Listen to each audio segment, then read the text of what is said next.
Hola a todos, ¿cómo están? Mi nombre es Paulina Araiza, me da mucho gusto saludarlos y el día de hoy vamos a trabajar sobre la fórmula para componer las sombras y la fórmula para componer el color. Vamos a hacer una reedición de uno de nuestros primeros tutoriales de teoría del color para hacer un pequeño recuento de cuál es la importancia de tener presente esta fórmula. Vamos a tratar también de ir conectando la información a raíz de los videos que hemos visto, que yo espero que poco a poco se vayan familiarizando con el color. Así que vamos a ver. Vamos a comenzar por explicar la fórmula para componer las sombras. Vamos a hacer 3 motivos, los cuales también iré explicando paso a paso. La primera fórmula consta de un color dominante. El color dominante es aquel que predomina en nuestro motivo. En este caso vamos a pintar un plátano, una naranja y un limón. Por lo tanto, los colores específicamente de estas frutas son el color dominante. El color complementario va a depender del color dominante, obviamente. Ya lo vimos en alguno de nuestros tutoriales anteriores, y el color complementario es el que se contrapone en el círculo cromático. Es bien importante que nos lo grabemos. Y por último vamos a necesitar el color azul. Recuerden que a raíz de que hemos visto la escala de Roche-Posay, el color azul es el color de las sombras y por lo tanto, al estar en una escala baja, lo cual quiere decir que es más oscuro, va a ir generando poco a poco nuestras sombras. Aquí tenemos ya los colores dominantes. Que vamos a hacer en esta primera parte del video es crear una especie de sombra general para cada motivo a partir del color dominante y de su complementario más el color de las sombras, que es el azul. Tenemos primeramente el color amarillo, que es de un plátano. Vamos a hacer un color más oscuro de este amarillo al ir agregando un poco de violeta. En estas mezclas vamos a poder observar que la mezcla que nos sale de estos dos tonos que se contraponen en el círculo cromático es como un café, pero con cierta tendencia hacia el color dominante con el cual estaremos trabajando.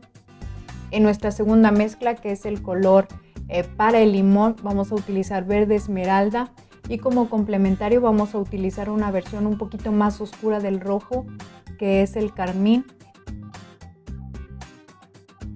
Y en el caso de la naranja vamos a utilizar un vermellón y el azul cobalto. Pueden utilizar diferentes azules, pueden utilizar también el azul ultramar, en este caso puro. Y para completar la última parte de la fórmula vamos a agregar a este tono anterior que hemos preparado un poco de azul, obteniendo así unos tonos muy oscuros que nos van a ayudar a hacer nuestro primer estudio del motivo. Vamos a trazar con estos mismos y vamos también a abordar un poquito el valor. Esta capa también nos va a ayudar a hidratar nuestro lienzo y de alguna manera a tonificar toda la obra. Es como si fuera una falsa grisalla, y en realidad esta primera capa tiene muchos nombres: capa tonificadora, capa madre, los cuales vamos a abordar más adelante, y es fundamental, sobre todo si vamos a trabajar algún motivo que queramos especialmente tenga un efecto más realista. Pueden notar aquí que es un tono marrón y que cuando lo diluimos un poquito más con la barniceta que estemos empleando se torna un poco más amarillento. Y vamos a realizar el estudio de valores como si trabajáramos en acuarela, atendiendo a generar estos tonos más claros al diluir este tono y con el blanco del lienzo. Para el segundo motivo vamos a trazar nuevamente con el encaje, también como si fuera una especie de acuarela. Si se fijan, aquí las sombras son más frías, son más oscuras también. Y otra de las funciones de esta capa también es generar esa profundidad de nuestra obra.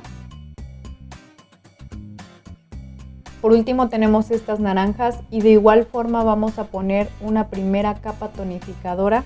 Es en esta imagen donde podemos ver de manera más notoria la diferencia de generar estos tonos marrón a partir de los colores dominante, complementario y mediático, lo cual, como ya les mencioné, va a enriquecer en nuestra obra desde las primeras capas. Esta capa que va a soportar la primera capa de color. Una vez que ya generamos este pequeño manchado, vamos a realizar nuestra paleta a partir de otra fórmula, que es la fórmula para componer el color. Y casi como en una fórmula matemática, vamos a ir desglosando aquellos tonos que vamos a utilizar para nuestro motivo. En este caso, yo estoy empleando amarillo oscuro, amarillo medio y verde amarillento. Puede que en algunos casos solamente utilicen un solo color, en este caso el amarillo. A mí me gusta de alguna manera ampliar la paleta, ya sea en los complementarios o en el color dominante, generando un estudio del color por escalas. ¿Qué quiere decir esto? Que voy a poner en este caso este amarillo oscuro para las zonas más oscuras del plátano y este amarillo claro para las zonas más claras. Tenemos aquí nuestro color complementario, en este caso es el violeta. Recuerden que también pueden realizar el violeta a partir del azul ultramar y el laca geranio, el cual les da pues muy similar al violeta directo de tubo. Y por último voy a poner aquí un tono carmín. Vamos a utilizar también el blanco y el negro, que aunque no son colores, de alguna manera nos van a ayudar a llegar a esos contrastes más marcados de luz y oscuridad, en el caso de las luces y las sombras. La manera en la que cada quien realice sus mezclas es muy personal. Yo les recomiendo siempre trabajar por escala de valores y distribuir nuestros tonos del más claro al más oscuro o del más oscuro al más claro. En este caso yo estoy empezando por el negro y posteriormente hago una subdivisión, en este caso de 4 tonos a partir del tono dominante, que es el amarillo. Posteriormente voy quebrando el color con su color complementario y hacia las partes en las cuales conecta con estos marrones rojizos con el color carmín. Recordemos que el violeta y el rojo, en este caso el carmín, están en escalas muy bajas, por lo tanto van a estar más cerca de este tono oscuro, de este negro, y el que está al lado del negro podríamos decir que es una luz reflejada. El color complementario, aunque no lo crean, es aquel color que completa el espectro y nos ayuda a crear estos tonos realmente realistas. Muchas veces creemos que el color que le falta a nuestros tonos es el más cercano, cuando en realidad es aquel color que es totalmente opuesto a los tonos que estamos empleando. Estamos utilizando aquí el carmín, que es el color mediático que nos ayuda a pasar a estos marrones rojizos. Y ya por último, acercándonos un poco más hacia los tonos naranjas, en los que el color tiene que ser más luminoso, estamos empleando el amarillo claro. El color amarillo suele ser uno de los colores mediáticos favoritos, es un color que nos acerca hacia la luz. En este caso, como estamos trabajando el amarillo como color dominante, es por eso que metimos 3 tonos y metimos también un carmín, que es otro tono mediático y que nos va a ayudar a conectar los amarillos con estos tonitos que vemos aquí como marrón, lisos.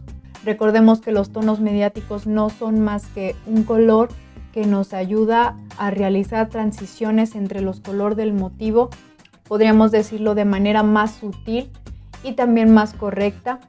En este caso, por lo tanto, tenemos 2 pequeños acentitos, uno que es hacia el carmín y este verde amarillento, del cual encontramos un poco en la parte superior del rabito del plátano. Y aquí estoy empleando un amarillo luminoso que recomiendo muchísimo. Es a veces complicado llegar a este tipo de luminosidad, digamos que es un extra para la fórmula para componer el color y es lo que nos va a dar estos brillos más ricos.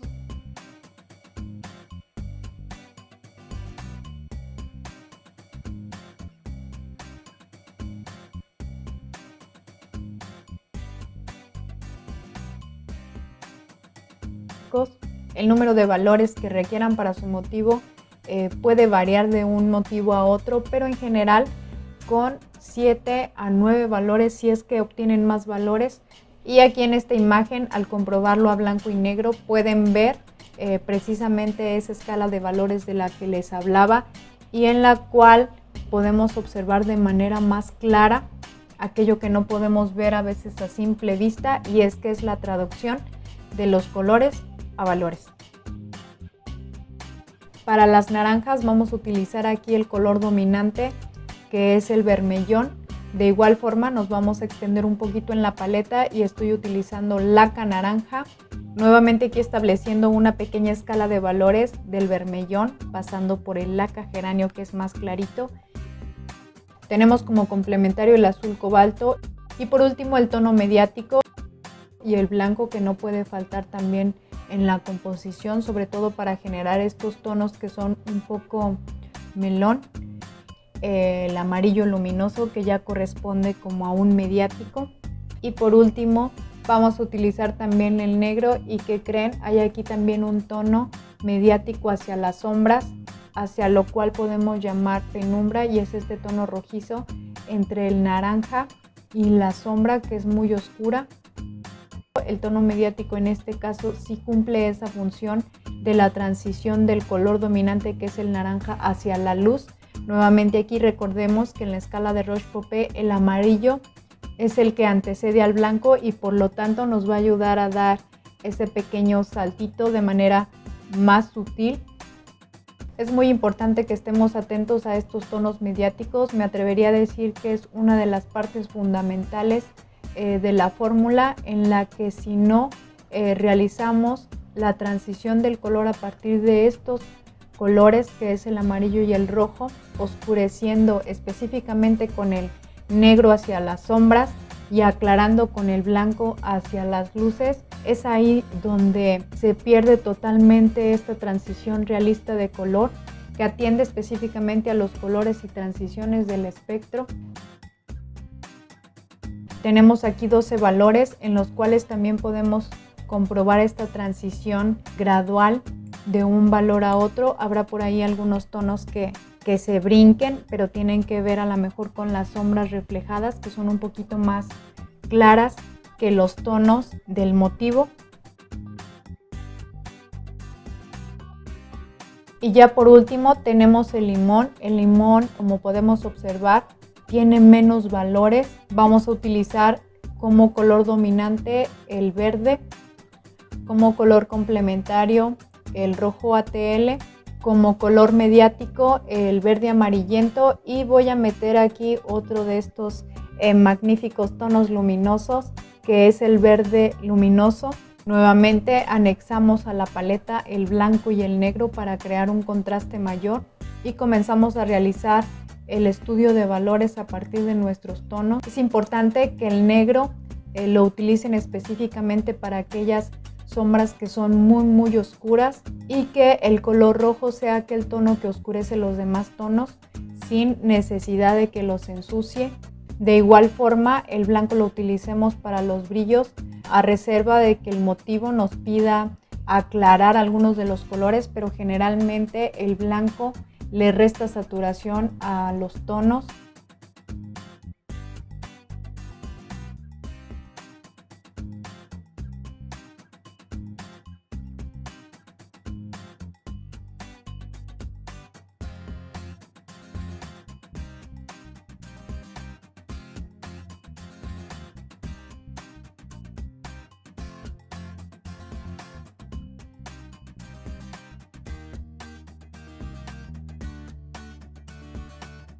En este caso el verde amarillento nos va a ayudar a realizar la transición hacia la luz, tomando en cuenta que no hay un tono tan marcado de amarillo, sino más bien las luces más prominentes son un poquito como mentas, y por lo tanto el amarillo contenido en el verde amarillento es suficiente, aunque también podrían utilizar el amarillo como color mediático de oscuros a claros.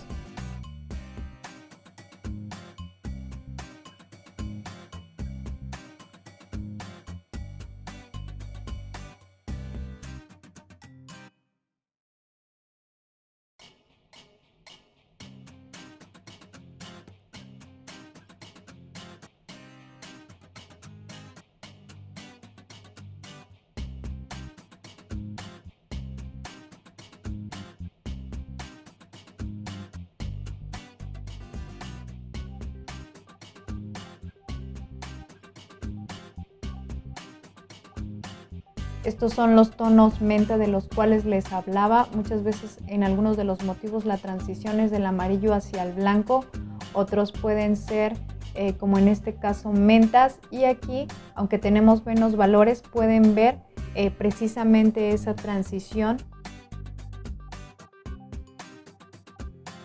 Y para esta última parte del video estoy utilizando la barniceta 2, vamos a trabajarlo en una etapa a lo que podríamos llamar pintura directa. Vamos a trabajar de los tonos más oscuros hacia los más claros. Y lo primero que hago es como un manchado que posteriormente conecto con un pincel de esos que ya están un poquito abiertos, de manera que las transiciones y los tonos se fusionen, para posteriormente volver a retocar con los tonos más limpios y casi como si acariciara el lienzo para que estos tonos no se entremezclen con los que están abajo frescos. Ponemos las partes más claras, las partes que son las luces, y nuevamente fusionamos con un pincel de cerdas suaves.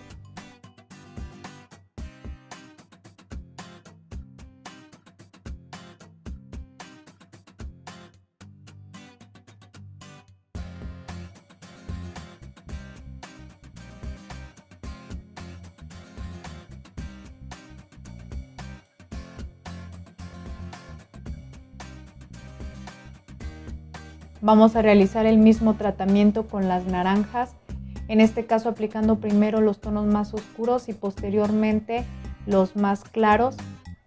Es como si respetáramos una yuxtaposición natural de los colores. Traten de no llevar tanta pintura al lienzo. Recuerden que dependiendo del poro del lienzo, este puede absorber o puede soportar mayor o menor cantidad de pintura. Si ustedes llevan una cantidad excesiva de pintura, lo único que podría pasarles al realizar estas transiciones como sutiles o pulidos es que los tonos se entremezclen o se invadan unas áreas con otras.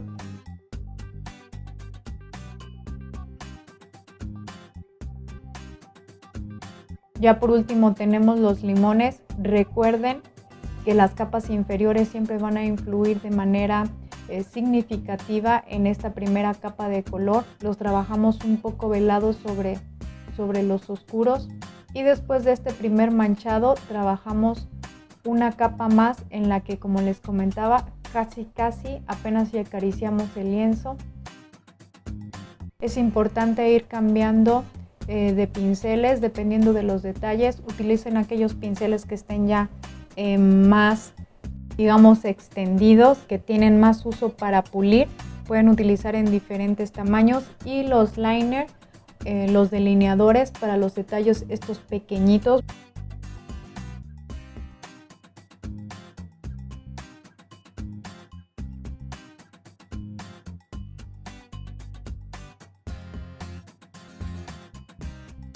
Muchas veces el pincel tiene que ver con los acabados, no se diga el tamaño y las cerdas. En este caso estoy utilizando pinceles de cerda sintética, y para los detalles y un liner o delineador que me permite realizar estos puntitos finos que tienen que ver con la luz o detalles súper sutiles. Y bien amigos, ¿qué les pareció esta revisión? Un poquito más lenta, más explicada sobre las fórmulas. Espero que les sea de gran utilidad, que vayan relacionando todo lo que hemos visto hasta hoy. Les comento que vamos a seguir trabajando diferentes motivos hasta que nos vayamos familiarizando de una manera natural, vayamos comprendiendo el color, así que no se despeguen y los espero en nuestro siguiente video.